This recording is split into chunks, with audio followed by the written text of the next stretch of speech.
Welcome to this next video in the playlist on vector spaces. In this video what we're going to do is discuss how to change basis. Okay, and in order for me to explain more what I actually mean by change basis, let me write something down. Okay, so we're going to be working with some arbitrary vector space, capital V, over a field, capital F. Okay, and the only requirement that I'm going to have on this vector space, capital V, is that it's got to be finite dimensional. We are working with finite dimensional vector spaces. This playlist on vector spaces is intended to be an algebraic playlist rather than an analytic playlist. And the topic of infinite dimensional vector spaces, fascinating though it is, requires analytic ideas to do anything interesting. Okay, so we're only going to be working with finite dimensional vector spaces. So I'll just put this here. We're assuming this is FD, finite dimensional. Okay, right.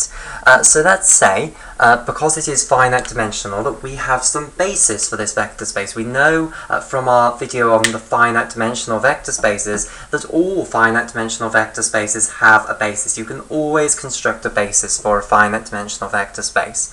Okay, so let's say we have some basis, which I'll call capital B here, which will have a finite number of vectors in v1, v2, all the way up until vn, where this little n here is the dimension of the vector space. Okay, this is a constant or a parameter associated with all vector spaces, and it is the size of the basis. All finite dimensional vector spaces, I should say. Okay, so all finite dimensional vector spaces have this constant, the dimension of them, associated with them, and this is the size that any basis will be. Okay, so our basis here, this has the special property, remember, that it spans the entire vector space, so all vectors in the vector space can be written as a linear combination of these vectors here. Okay, and I'll write out this linear combination here. So if we've got some little v from our vector space capital V, we can write it as a linear combination c1 v1 plus c2 v2 plus all the way up to cn vn, like so. And there's only one way of doing this, because this is also a linearly independent set of vectors. So a basis spans the entire vector space and it is linearly independent. Okay, and that means that all vectors of the vector space can be expressed as a linear combination of the basis vectors in one and only one way. Okay, so one comes from it spanning the entire vector space. Only one comes from it being linearly independent. Okay, so all vectors of the vector space can be written as one and only one linear combination of the basis vectors. Okay, now what then we can do is associate with all vectors in the vector space a coordinate vector with respect to this basis capital B. And the way that you do this is you take these coefficients in front of the basis vectors in this linear combination, put them in a nice column like so. So you'll have C1, C2, all the way down to Cn. Okay, and these are all elements of the field. So all the Ci's here are elements of our field, capital F. Okay, so you're going to put them all in a nice column like so, and this is what we'll call the coordinate vector of our vector v with respect to the basis, and we'll call this capital X here. So here is the coordinate vector for our vector little v from our vector space. So all vectors in the vector space can be written as a coordinate vector, or can have associated with them a coordinate vector which is got relative to this basis, okay, and which is just an arrangement of n elements of the field, capital F, over which the vector space is a vector space over. Okay, right.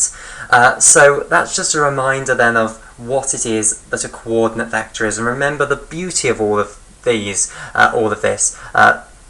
associating vectors in a vector space with coordinate vectors, is that if you want to add any two vectors together in the vector space, you can get their two coordinate vectors with respect to the basis, and all you have to do then is just add the coordinates, basically. So add the coefficient in front of v1, add the coefficients in front of v2, add the coefficients in front of vn, and that addition is just done in the field. Okay, so addition reduces to a beautifully simple rule, and scalar multiplication, again, if you want to scalar multiply a vector in the vector space by some element of the field, all you have to do is get the coordinate vector and then multiply all the coordinates by that scalar, and you'll do that in the field multiplication. Okay, so addition and scalar multiplication in a vector space become incredibly simple if you've got a basis to associate all of the vectors in the vector space with a coordinate vector with. Okay, and this takes something that was previously very abstract and makes it into something very concrete in terms of the field, capital F. It reduces the addition and scalar multiplication just to compositions in the field. Okay, so what then is the topic for this video? Well, the topic for this video is change of basis. So this is all about having another basis. Okay, so we'll have another basis now, B bar, which will contain different vectors. So we'll say V1 bar, V2 bar. The only thing I can say for sure is that it will contain the same number of vectors, so we'll go up to Vn bar. So all bases in a finite dimensional vector space must have the same size, which is the dimension of that vector space, this parameter that's associated with any finite dimensional vector space. So we're going to come up with some new basis, and for most vector spaces you will be able to come up with a different basis. It's not true for absolutely all finite dimensional vector spaces that there will be more than one basis. For instance, the zero vector space is a nice example of one where there's only one basis, which is the empty set. But for most vector spaces you will be able to come up with multiple different bases. Okay, so let's suppose I've got another one here, B bar.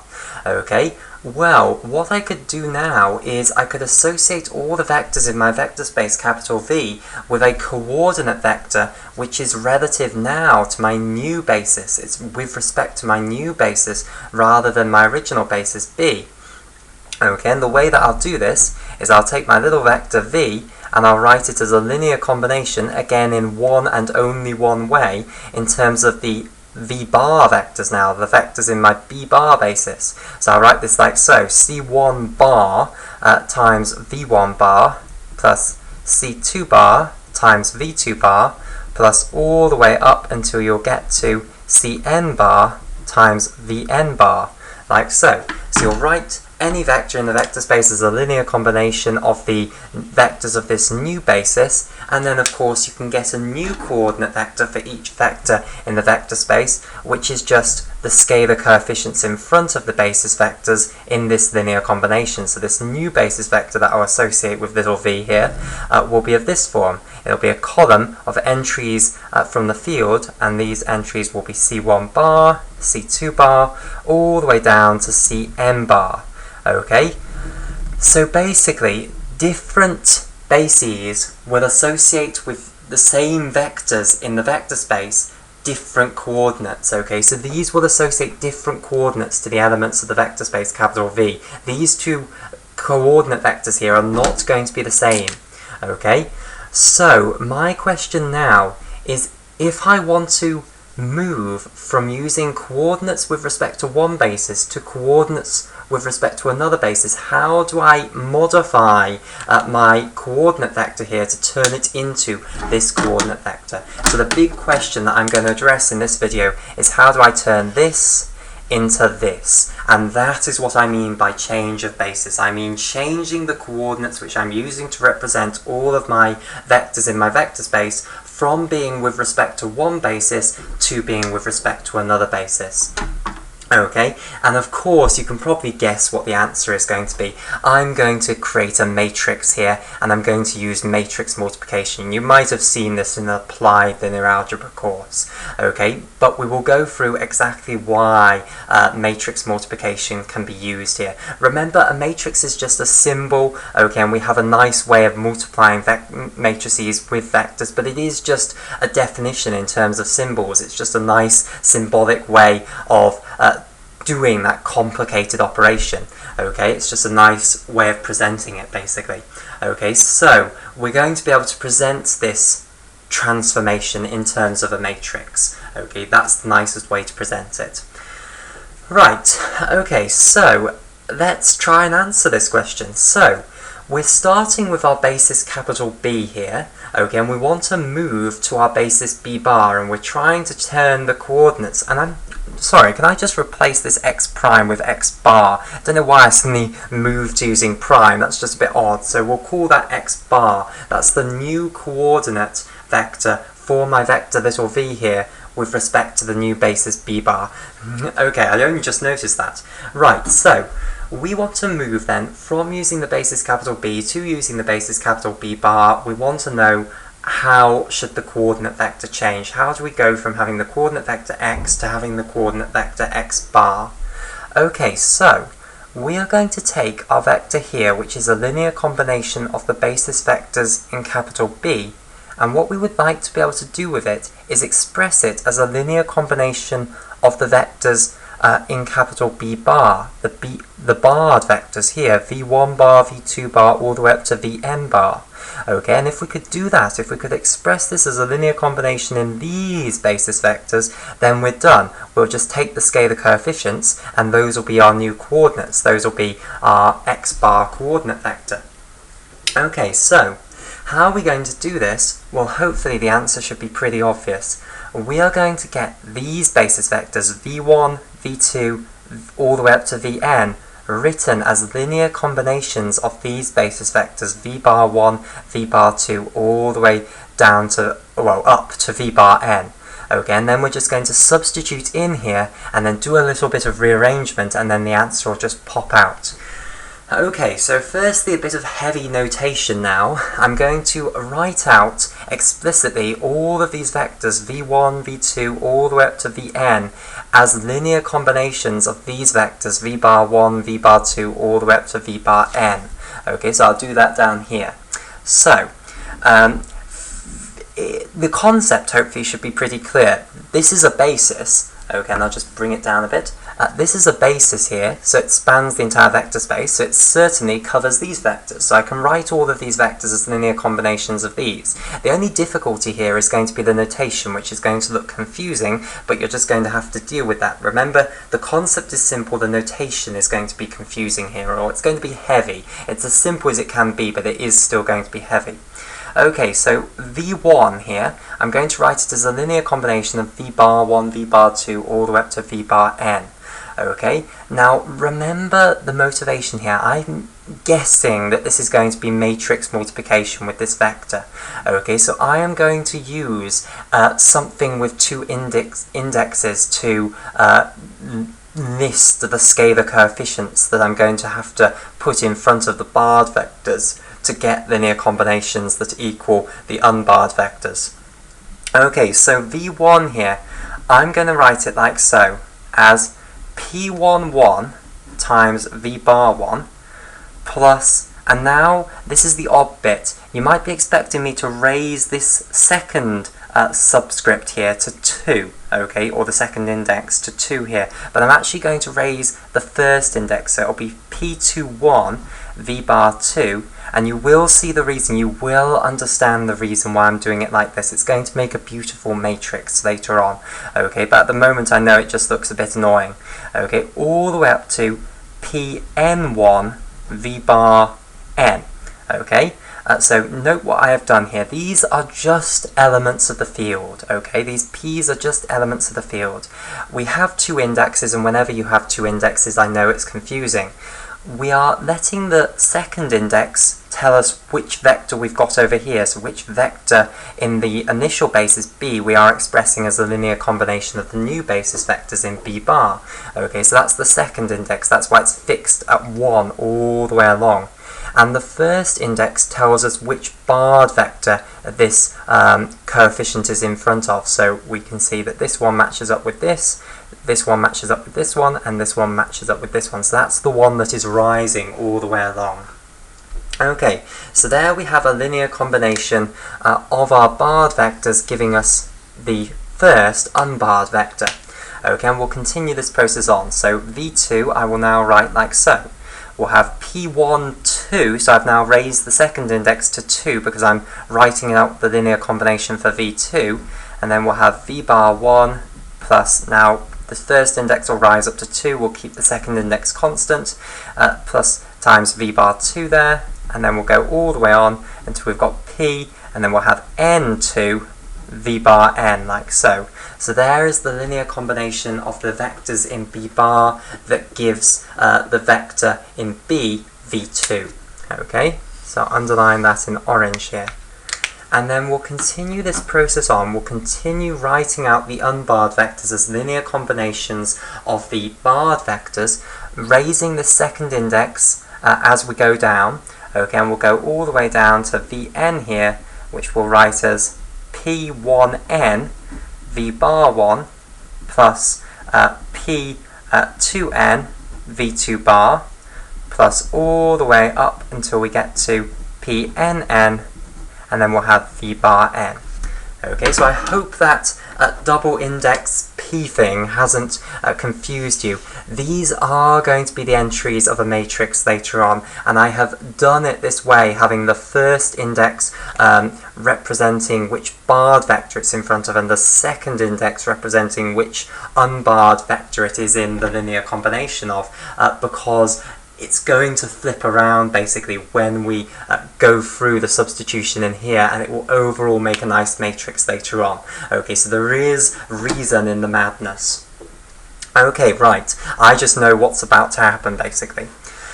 Okay, so I hope, as I say, that the meaning here is clear. We have quite simply just expressed our vectors of the first basis as linear combinations of the vectors of the second basis, which is perfectly okay. Okay, because this is a basis, this b bar is a basis, all vectors in the vector space can be expressed as one and only one linear combination of these barred vectors, and that's what I've used here. Okay.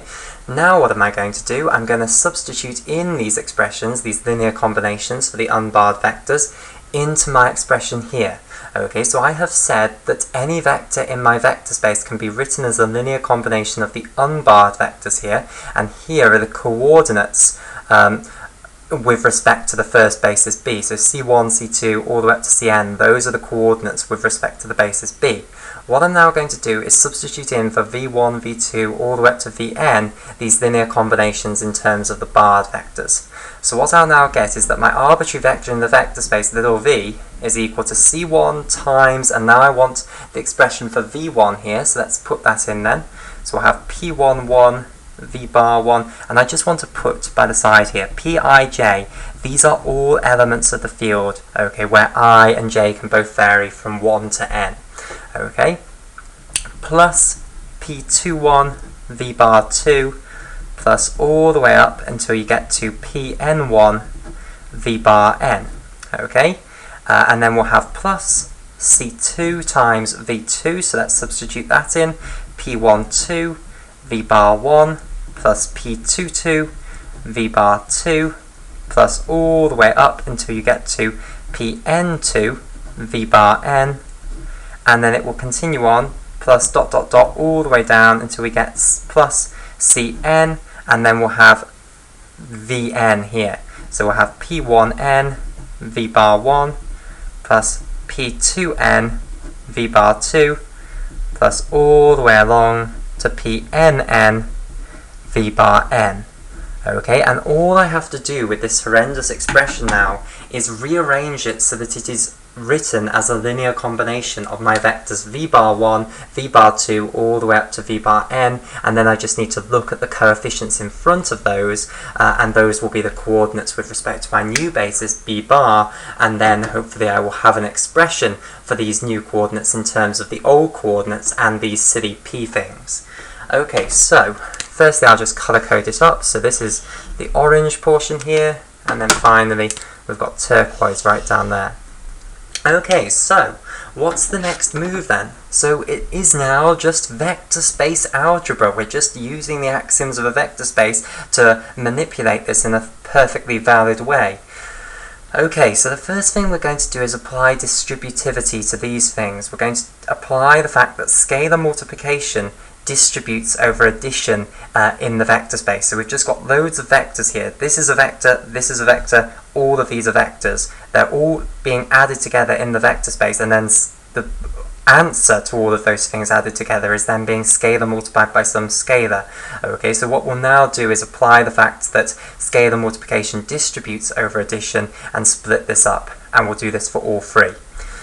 Okay, so our vector little v then is going to become c1 times p11, and I'm actually going to apply another step as well. Okay, so I'll just make a little note here. What this would become is, first it would have to become things like c11 times p11 times v bar 1, and then you'd have plus c1 times this thing here, p21 v bar 2. Okay, and we'd have to expand all of that out. But then what would my instant next step be? My instant next step would be, okay, these things here where I've got a vector scalar multiplied by an element of the field, and then the answer is scalar multiplied by another element of the field. My next move would be to apply associativity of scalar multiplication with field multiplication and change this into c1 times p11 in the field. The answer to that in the field, then scalar multiplied by v bar 1.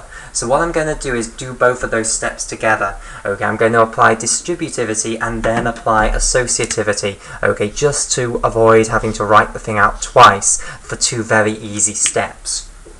Okay, so we will get c1 times p11 then in the field, then scalar multiplied by v bar 1.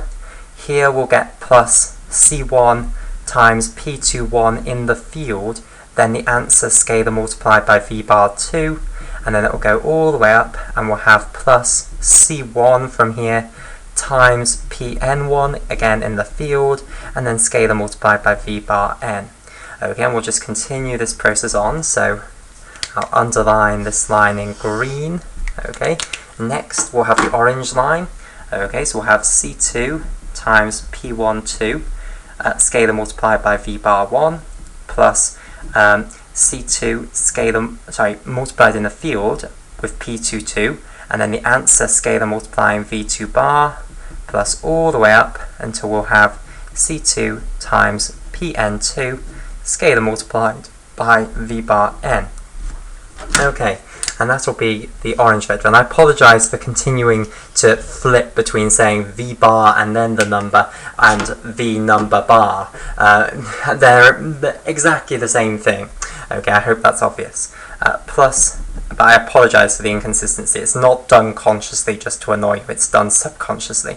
Okay, plus cn times p1n scalar multiplied with v1 bar plus cn times p2n scalar multiplied by v2 bar plus all the way up until we have plus cn multiplied by pnn scalar multiplied by vn bar, and it's just fitting in there. Okay, now this is a bit of a nightmare because I've run out of paper and I'm about to have to flip onto the other side, and I'm going to have to remember what I want to write on the other side. Right, so what's the next step going to be? Okay, well the next step is going to be to apply the fact that addition obeys beautiful properties. Addition in a vector space obeys the axioms of an abelian group. Abelian groups have associativity and commutativity. Associativity tells us it doesn't matter where we put the brackets, okay, which is why I do not have any brackets around the addition here. I've just got this thing added to this thing added to this thing, just in a great list. Commutativity tells us that it doesn't actually even matter what order we add them together in. Okay, so I can move these around beautifully, freely, in the intuitive way that we used to do in when we were children. Okay, so addition is beautiful. Okay, so what I'm now going to do is I'm going to move all the things that involve the same basis vector in the basis b bar next to each other. So I'm going to move this one next to this one next to this one. So I want all of these brought together. I want all of these brought together. I want all of these brought together. And then what I'm going to do is factor out the basis vector. So I'll factor out v bar 1 using the fact that addition in the field other way around. Scalar multiplication in the vector space distributes over addition in the field.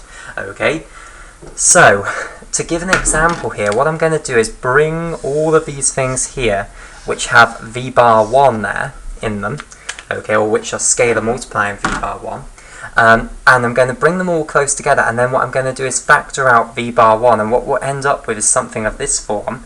We'll have c1 times p11 plus c2 times p12 plus all the way up until we have Cn p1n times v bar 1. Okay, so this entire great thing here, this is all constructed in the field. These multiplications are in the field. These additions are in the field. This is an element of the field, scalar multiplying v bar 1.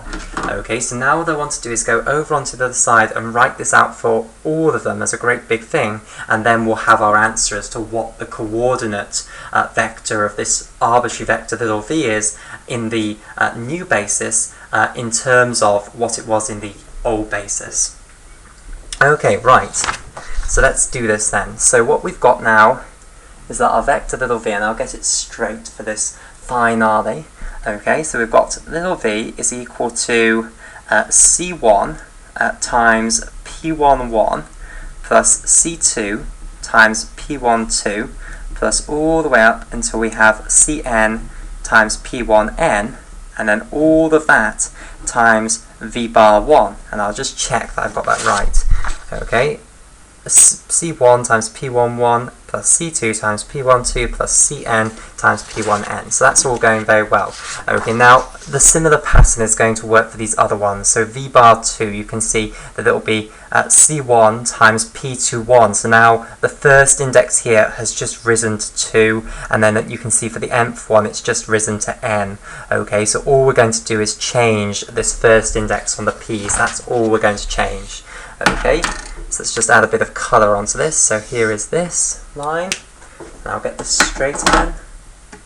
Right, now let's add on the next bit. So we'll have plus c1 times, and now it's p21, plus c2 times p22, plus all the way up until you'll have cn times p, and we want 2n here. And then we'll be multiplying that, scalar multiplying that with v2, well, v2 bar, sorry.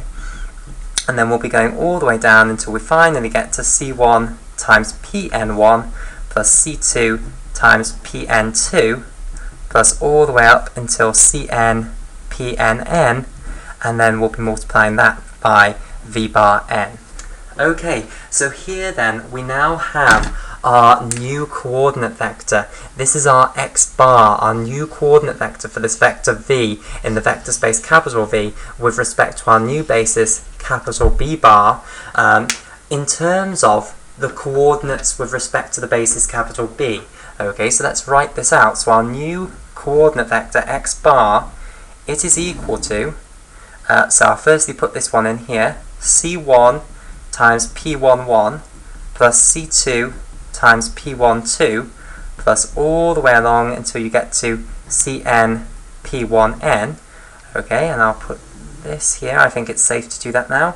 And then we'll have c1 p21 as the second coordinate here, plus c2 times p22 plus all the way up until we have plus cn times p2n here, and then it will go all the way down until you have c1 times pn1 plus c2 times pn2 plus all the way along until cn times pnn here. Okay, right, now hopefully you can see that there is a very natural matrix here. Okay, this is screaming out a matrix multiple of the vector x. Consider this matrix multiplication. Okay, so if we had a matrix p11, p12, and all I am literally doing is getting rid of the c's from here. p11, p12, all the way along to p1n here. Okay, so this will go all the way along to p1n. Okay, then the second line will be p21, p22, all the way along to p2n, and then we'll go all the way down here to pn1, pn2, all the way along to pnn. So there'll be an n by n matrix, and then we will be multiplying this by our original vector, the coordinate vector of our vector v according to the original basis b. So we'll have c1, c2, all the way down to cn.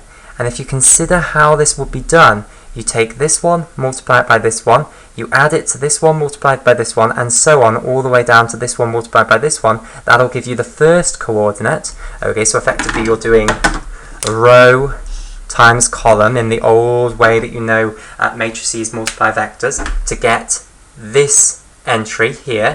Okay, so that gives this one entry in our new coordinate vector here. And then for the next coordinate here, what you do is you take the next row here, and again you multiply that by this column. So you multiply this one by this one, this one by this one, all the way down until this one by this one, and you continue on like that. Okay, so this is how you can change from one coordinate vector according to a certain basis to the coordinate vector according to another basis. So I can write now that x bar, the coordinate vector of our vector v according to the barred basis, is equal to p, which is this change of basis matrix as it's called, which has these entries here, okay, times our original coordinate vector according to the non-barred basis, which we'll call capital X. Okay, so it's a very simple matrix multiplication of the coordinate vector according to one basis to turn it into the coordinate vector relative to another basis. Okay, and remember what these p's are. Okay, so let me bring this matrix back to the other side now. So I'll just copy it out here, and we'll think in terms of what the p's actually are here. So remember, this change of basis matrix looks like this: p11, p12, all the way along to p1n. Next line is p21, p22, all the way along to p2n, and then it'll go all the way down until we have pn1, pn2, all the way along to pnn. Okay, so this is our change of basis matrix. This is the matrix that we have to multiply by our coordinate vector relative to the basis b to turn it into the coordinate vector relative to the basis b bar.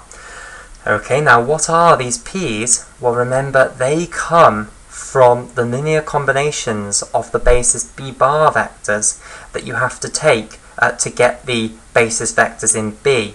Okay, so you can see that v1 here, the first vector of the basis b, is equal to the linear combination of the barred vectors p11 v1 bar plus p21 v2 bar plus all the way down to pn1 vn bar. So in fact, this first column here of our change of basis matrix, these are all the coefficients in this linear combination of the basis vectors in B bar that you need to create the first basis vector in the basis B. Okay, and it continues on. So this next column in the change of basis matrix here, that is just all the coefficients from the linear combination of the basis vectors in B bar that you need to make the basis vector v2 from B. Okay, and indeed all of these columns of the change of basis matrix, they are just these columns of coefficients that you need in the linear combinations to make the basis vectors in the old basis in terms of the new basis. Okay, so that's how you construct a change of basis matrix. What you need to do is, if you've got these two bases, you've got a basis B, which is the basis that your coordinate vectors are currently with respect to, and you want to change them so that they're now with respect to this new basis B bar, you need to write your old coordinate vectors as linear combinations of the new coordinate vectors. Okay, and then you need to look at these coefficients, okay, and you need to put them in as the columns of this change of basis matrix, like so. And that's then how you can transform your current coordinate vectors into what they will be with respect to the new basis. Okay, and with that I will conclude this video on change of basis.